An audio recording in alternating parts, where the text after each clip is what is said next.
10 ವರ್ಷಗಳ ಹಿಂದೆ ಪರಮ ಪೂಜ್ಯರು ಮತ್ತೆ ನಾನು ತಮಿಳುನಾಡಿನ ಒಂದು ಪವಿತ್ರವಾದ ಕ್ಷೇತ್ರಕ್ಕೆ ಹೋಗಿದ್ವಿ.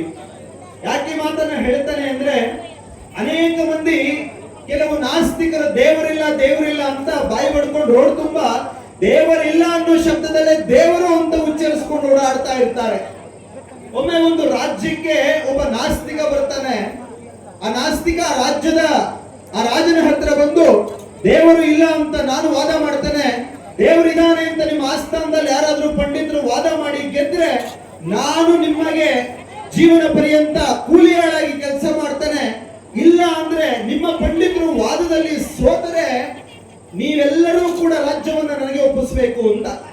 ಆಗ ರಾಜ ಹೇಳ್ತಾನೆ, ಆಗಬಹುದು ಅಂತೇಳಿ ವಿದ್ವಾಂಸರ ಕಡೆ ಕೈ ತೋರಿಸಿದಾಗ ಆ ಎಲ್ಲ ಪಂಡಿತರು ಕೂಡ ಆ ವಿದ್ವಾಂಸನ ಬಗ್ಗೆ ತಿಳ್ಕೊಂಡಿರ್ತಾರೆ, ನಮ್ಮ ಕೈಲಂತೂ ಆಗೋದಿಲ್ಲ ಅಂತ ಎದ್ದು ಹೊರಟೋಗ್ತಾರೆ.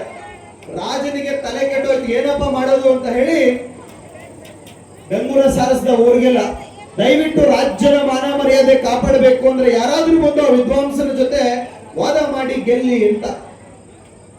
ಮಾರನೇ ದಿನ 10 ಗಂಟೆಗೆ ವಾದ ಪ್ರಾರಂಭ ಆಗಬೇಕು. ಒಬ್ಬ ಬಟ್ಟೆ ಒಗೆಯುವಂತಹ ವ್ಯಕ್ತಿ ನಾನು ಬಂದು ಆ ಪಂಡಿತನನ್ನ ವಾದದಲ್ಲಿ ಗೆಲ್ತೇನೆ ಅಂತ ಹೇಳ್ದ. ರಾಜನಿಗೆ ಖುಷಿ ಆಯ್ತು ಬನ್ನಿ 10 ಗಂಟೆಗೆ ಅಂತ ಹೇಳ್ದ.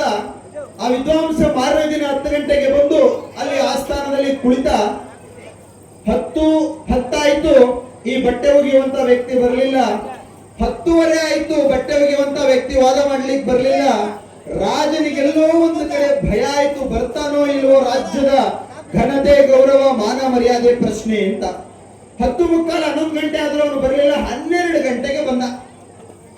ಆಗ ಆ ಬಂದವನೇ ಹೇಳ್ದ, ಸ್ವಾಮಿ ಬರೋ ಸ್ವಲ್ಪ ಲೇಟ್ ಆಯ್ತು, ಏನು ಅನ್ಕೋಬೇಡಿ, ಈಗ ವಾದ ಶುರು ಮಾಡೋಣ ಅಂತ.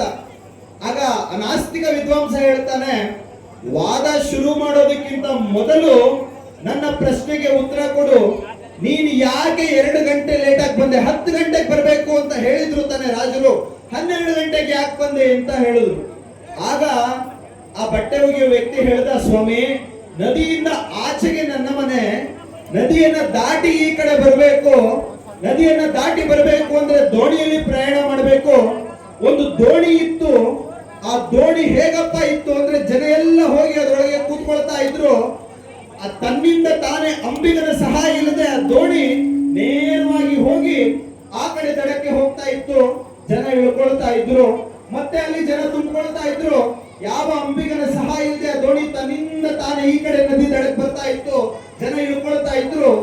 ಅಂಬಿಗ ಇಲ್ಲದೆ ದೋಣಿ ನಡೆಸ್ಲಿಕ್ಕೆ ಸಾಧ್ಯನಾ ಅಂತ, ಏನು ಇದು ಚಮತ್ಕಾರ ಅಂತ ನೋಡ್ಕೊಂಡು ನಿಂತ್ಕೊಂಡ್ಬಿಟ್ಟೆ, ಅದಕ್ಕೆ ಲೇಟ್ ಆಯ್ತು ಅಂದ.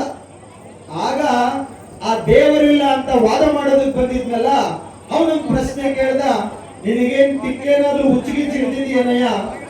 ರಭಸವಾಗಿ ವೇಗವಾಗಿ ಹರಿಯುವ ನದಿಯಲ್ಲಿ ದೋಣಿ ಓಡಿಸುವ ಅಂಬಿಗ ಇಲ್ಲದೆ ದೋಣಿ ಹೇಗೆ ನಡ್ಲಿಕ್ಕೆ ಸಾಧ್ಯ? ಏನು ತಮಾಷೆ ಮಾತಾಡ್ತಾ ಇದೆಯಾ? ಹುಚ್ಚಾನ ನಿನಗೆ ಅಂತ ಕೇಳ್ದ. ಅದೇ ಮಾತನ್ನ ಕಾಯ್ಕೊಂಡಿದ್ದ ಆ ಬಟ್ಟೆ ಒಗೆಯ ವ್ಯಕ್ತಿ ಹೇಳ್ದ, ನಿಜ ಅಲ್ವಾ ಸ್ವಾಮಿ? ಆಫ್ಟರ್ ಒಂದು ಸಣ್ಣ ದೋಣಿಯಲ್ಲಿ 4 ಜನರನ್ನ ಆ ದಡದಿಂದ ಈ ದಡಕ್ಕೆ ತಲುಪಿಸೋದಕ್ಕೆ ಒಬ್ಬ ಅಂಬಿಗ ಇರಬೇಕು. ಅಂಬಿಗನಿಲ್ಲದೆ ಸಹಾಯ ಯಾರ ಕೈಲೂ ಆಗೋದಿಲ್ಲ. ಅಂಥದ್ರಲ್ಲಿ ಇಡೀ ಜಗತ್ತನ್ನ ಮುನ್ನಡೆಸ್ತಿರ್ತಕ್ಕಂಥ ಯಾವುದೋ ಒಂದು ಶಕ್ತಿ ಇದೆ ಅಂತ ನಿಮ್ಗೆ ಅನಿಸೋದಿಲ್ವಾ? ಖಂಡಿತವಾಗಿಯೂ ಆ ಶಕ್ತಿ ಇದೆ. ಆ ಶಕ್ತಿಯನ್ನೇ ದೇವರು ಅಂತ ನಾವು ಕರಿತೀವಿ ಅಂತ ಹೇಳಿದಾಗ ಆ ನಾಸ್ತಿಕ ತನ್ನ ಎಲ್ಲ ಜೀವನವನ್ನ ರಾಜರ ಒಂದು ಸೇವೆಯನ್ನ ಮಾಡ್ಲಿಕ್ಕೆ ಅವನು ತೊಡಗಿಸ್ಕೊಂಡ ಅಂತ ಇದು ಕಥೆ. ಈ ಕಥೆಯನ್ನು ನಾನು ನಿಮ್ಗೆ ಯಾಕೆ ಹೇಳಿದೆ ಅಂದ್ರೆ, ದೇವರಿದ್ದಾನೆ ಅನ್ನೋದಕ್ಕೆ ನನಗೂ ಪೂಜ್ಯರಿಗೂ ನಡೆದಂತಹ, ನಮ್ಮ ಕಣ್ಣು ಮುಂದೆ ನಡೆದಂತಹ ಘಟನೆ ಇದು. 10 ವರ್ಷಗಳ ಹಿಂದೆ ಪೂಜ್ಯರನ್ನ ಕೇಳಿಕೊಂಡೆ. ತಮಿಳುನಾಡಿನಲ್ಲಿ ತಿರುವಣ್ಣಾಮಲೈ ಅರುಣಾಚಲೇಶ್ವರ ದೇವಸ್ಥಾನ ಅಂತ ಒಂದಿದೆ ಸ್ವಾಮೀಜಿ, ಇಬ್ರು ಹೋಗ್ಬಿಟ್ಟು ಬರೋಣ ಅಂತ. ಆಯ್ತು, ಅದಕ್ಕೇನಂತೆ ಹೋಗಿ ಬರೋಣ ಅಂತ ಸ್ವಾಮೀಜಿ ಅವರು ಹೇಳಿದ್ರು. ಆಗ ನಾನು ಹೇಳಿದೆ, ಮೊಬೈಲ್ ತಗೊಂಡು ಹೋಗೋದ್ ಬೇಡ, ಚಪ್ಪಲಿ ಹಾಕೊಂಡು ಹೋಗೋದ್ ಬೇಡ, ನಾವು ಬೈರಾಗಿಗಳ ಹಾಗೆ ದೇವಾಲಯದ ದರ್ಶನಕ್ಕೆ ಹೋಗಿ ಬರೋಣ ತೀರ್ಥಯಾತ್ರೆಯ ರೀತಿಯಲ್ಲಿ ಅಂತ ಹೇಳಿದೆ. ಅದಕ್ಕೇನು ಆಯ್ತು ಅಂತ ಅಪ್ಪಣೆ ಕೊಟ್ಟು ಹೊರಟ್ವಿ. ಬೆಳಗಿನ ಜಾವ 5:30ಕ್ಕೆ ಹೋಗಿ ಹಿಡಿದ್ವಿ, ಸ್ನಾನ ಮಾಡಿದ್ವಿ, ಪೂಜೆ ಎಲ್ಲ ಮುಗಿಸ್ಕೊಂಡು ದೇವಾಲಯದ ಕಲ್ಯಾಣಿಯ ಪಕ್ಕದ ಆ ಸಾಲು ಮಂಟಪದಲ್ಲಿ ಆ ಕಡೆ ಪೂಜ್ಯರು ಈ ಕಡೆ ನಾನು ಕೂತ್ಕೊಂಡ್ವಿ. ಕೂತ್ಕೊಂಡು ಮುಂದೆ ಎಲ್ಲೆಲ್ಲಿ ಹೋಗ್ಬೇಕು ಏನೇನ್ ನೋಡ್ಬೇಕು ಅಂತ ನಮಗ್ ಗೊತ್ತಿಲ್ಲ, ಹೊಸ ಜಾಗ. ಆಗ ಸ್ವಾಮೀಜಿ ಅವ್ರನ್ನ ಕೇಳಿದೆ, ಬುದ್ಧಿ ನಮ್ಗೆ ಯಾವ ಜಾಗನೂ ಗೊತ್ತಿಲ್ವಲ್ಲ, ಏನ್ ಮಾಡೋದು ಅಂತ. ಅದಕ್ಕೆ ಬುದ್ಧಿಯವರು ಒಂದು ಮಾತು ಹೇಳಿದ್ರು, ಭಗವಂತನನ್ನ ನಂಬಿ ನಾವು ಬಂದಿದ್ದೇವೆ, ಅವನೇ ನಮಗ್ ದಾರಿ ತೋರಿಸ್ತಾನೆ, ಯಾಕೆ ಚಿಂತೆ ಮಾಡ್ತೀರಿ ಬಿಡ್ರಿ ಎಂದ್ರು. ಸ್ವಲ್ಪ ನಿದ್ದೆ ಬಂದ ಹಾಗಾಯ್ತು.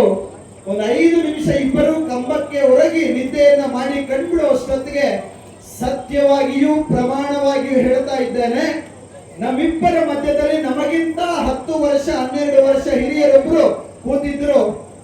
ನಾವು ಕಣ್ಬಿಟ್ಟು ನೋಡಿದಾಗ ಅವರು ನಮ್ಮಿಬ್ಬರನ್ನ ನೋಡಿದ್ರು. ಎಲ್ಲಿಂದ ಬಂದಿದ್ದೀರಿ ಎಂದ್ರು. ತುಮಕೂರಿಂದ ಬಂದಿದ್ದೀವಿ ಅಂತ ಹೇಳಿದ್ವಿ. ಏನಕ್ಕೆ ಬಂದಿದ್ದೀರಿ ಎಂದ್ರು. ಅರುಣಾಚಲೇಶ್ವರನ ದರ್ಶನಕ್ಕೆ ಬಂದಿದ್ದೀವಿ ಅಂತ ಹೇಳಿದ್ವಿ. ಆಗ ಅವ್ರು ಹೇಳಿದ್ರು, ಬೇರೆ ಎಲ್ಲಾದ್ರೂ ಬೇರೆ ಪವಿತ್ರ ಕ್ಷೇತ್ರಗಳನ್ನ ನೋಡ್ಬೇಕಾ ನೀವು ಅಂದ್ರು. ನೋಡ್ಬೇಕು ಅಂತ ಆಸೆ ಇದೆ, ನಮ್ಗೆ ಗೊತ್ತಿಲ್ಲ ಭಾಷೆ, ಕರ್ಕೊಂಡು ಹೋಗೋರು ಯಾರು ಇಲ್ಲ ಸ್ವಾಮಿ, ಅದಕ್ಕೆ ಆಲೋಚನೆ ಮಾಡ್ತಾ ಕೂತಿದೀವಿ ಅಂತ ಹೇಳಿದ್ವಿ. ಅದಕ್ಕೇನಂತೆ ನಾನಿದ್ದೇನೆ ಬನ್ನಿ ಅಂತ ಕರ್ಕೊಂಡು ಹೊರಟವರು. 8:30ಗೆ ಕರ್ಕೊಂಡು ಹೊರಟವರು. ರಾತ್ರಿ ಅದೇ 8:30ವರೆಗೆ ಇಡೀ ಅರುಣಾಚಲೇಶ್ವರನ ಆ 14 ಕಿಲೋಮೀಟರ್ ದೂರದಲ್ಲಿ ಎಷ್ಟು ಪವಿತ್ರ ಕ್ಷೇತ್ರಗಳಿದಾವೋ ಎಲ್ಲವನ್ನ ತೋರಿಸಿ, ಎಲ್ಲಿಂದ ನಮ್ಮನ್ನ ಕರ್ಕೊಂಡು ಹೋದ್ರು ಅಲ್ಲಿಗೆ ಕರ್ಕೊಂಡು ಬಂದು ಕೂರಿಸಿ, ತುಂಬಾ ಸುಸ್ತಾಗಿದೆ, 14 ಕಿಲೋಮೀಟರ್ ನಡೆದು ಒಂದ್ ಸ್ವಲ್ಪ ವಿಶ್ರಾಂತಿ ತಗೊಳ್ಳಿ ಅಂತ ಹೇಳಿದ್ರು. ಪೂಜ್ಯರು ನಾನು ಸ್ವಲ್ಪ ವಿಶ್ರಾಂತಿ ತಗೊಳ್ಳಿ, ಅದು 5 ನಿಮಿಷ.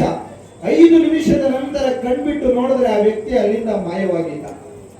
ತಕ್ಷಣ ನನಗೂ ಅವ್ರಿಗೂ ದಿಕ್ಕೆ ತೋಚ ಆಗಾಯಿತು. ಇಬ್ರು ಒಬ್ರಿಗೊಬ್ರು ಮುಖ ನೋಡ್ಕೊಳ್ಳೋದು ಬಿಟ್ರೆ ನಮ್ಗೆ ಇನ್ನೇನು ತೋಚಲಿಲ್ಲ. ನಮ್ಮ ಹಿಂದೆ ಒಬ್ರು ಹಿರಿಯ ಒಬ್ರು ಸನ್ಯಾಸಿಗಳು ಕೂತಿದ್ರು. ಅವ್ರು ಹೇಳಿದ್ರು, ಯಾರನ್ನ ಹುಡುಕ್ತಾ ಇದ್ದೀರಾ ಅಂದ್ರು. ನಮ್ಗೆ ಕರ್ಕೊಂಡು ಬಂದ್ರಲ್ಲ ಅವ್ರು ಹುಡುಕ್ತಾ ಇದೀವಿ ಅಂದ್ರೆ ಅವ್ರೊಂದು ಮಾತು ಹೇಳಿದ್ರು ಕಣ್ರಿ. ಬೆಳಗ್ಗೆ ನೀವು ಒಂದು ಮಾತು ಕೇಳ್ಕೊಂಡ್ರಲ್ಲ, ಸ್ವಾಮೀಜಿ ಅವರು ಹೇಳಿದ್ರಲ್ಲ, ಅವನನ್ನೇ ನಂಬಿ ಬಂದಿದ್ದೇವೆ, ಅವನೇ ದಾರಿ ತೋರಿಸ್ತಾನೆ ಅಂತ. ನಿಮಗೆ ಬೆಳಗ್ಗಿಂದ ಸಂಜೆವರೆಗೂ ದಾರಿ ತೋರಿಸಿದ ಬೇರೆ ಯಾರು ಅಲ್ಲ ಸ್ವಾಮಿ, ಸಾಕ್ಷಾತ್ ಅರುಣಾಚಲೇಶ್ವರನೇ ನಿಮ್ಮಿಬ್ಬರಿಗೂ ದಾರಿ ತೋರಿಸಿದ್ದಾನೆ, ನಿಮಗಿಂತ ಪುಣ್ಯವಂತರು ಬೇಕಾ ಅಂತ ಹೇಳಿದ್ರು. ಒಂದು ಕ್ಷಣ ಕಣ್ಣು ತುಂಬಿ ಬಂದು ಕಣ್ಣಿಂದ ಆನಂದ ಬಾಷ್ಪ ಭಕ್ತಿಯಿಂದ ಹೊರಗಡೆಗೆ ಬಂತು.